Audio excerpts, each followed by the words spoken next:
సచివాలయానికి 22-34 సచివాలయానికి వచ్చాము. ఎందుకనంటే మన నారా చంద్రబాబు నాయుడు గారిది, మోడీ గారిది, పవన్ కళ్యాణ్ గారిది, మన ఎమ్మెల్యే కృష్ణారెడ్డి గారిది గౌరవప్రదంగా మన సచివాలయంలో వీళ్ళ ఫొటోస్ని ఏర్పాటు చేయటము, అలాగే రెండోది రేపు 1వ తేదీ ఇవ్వబోయే పెన్షన్ల గురించి మాట్లాడడానికి వచ్చాము.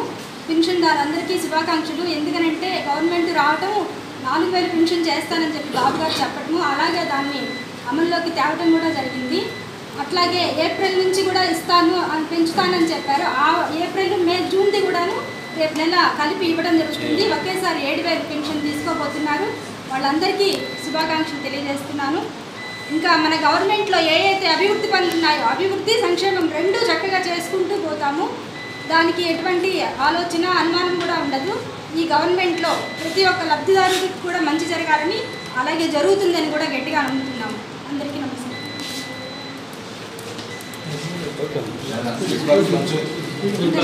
మీడియా వారికి నా నమస్కారాలు. ఈరోజు 34వ వార్డు, 32వ వార్డుకు సంబంధించి సచివాలయ సందర్శన చేసి ప్రోటోకాల్ ప్రకారం PM మోదీ గారి ఫోటో, సీఎం చంద్రబాబు నాయుడు గారి photo, deputy CM Pawan Kalyan గారి ఫోటో మరియు కావలి నియోజకవర్గ ఎమ్మెల్యే గారు అయినటువంటి శ్రీ దగ్గుమాటి వెంకట కృష్ణారెడ్డి గారి ఫోటోలు అలంకరించడం కోసం ఈరోజు ఈ సచివాలయం యూజ్ చేయడం జరిగింది. రేపు 1వ తారీఖు చంద్రబాబు నాయుడు గారు సీఎంగా బాధ్యతలు స్వీకరించిన వెంటనే మొదటి సంతకం పెన్షన్ల పెంపు మీద పెట్టారు. వారికి జూలై 1వ తారీఖు నుంచి ప్రతి పెన్షన్దారుడికి 7000 రూపాయలు పెన్షన్ ఇస్తున్నందువల్ల దాని గురించి చర్చించి వారికి అందజేయడం జరుగుతుంది సచివాలయ సిబ్బంది ద్వారా.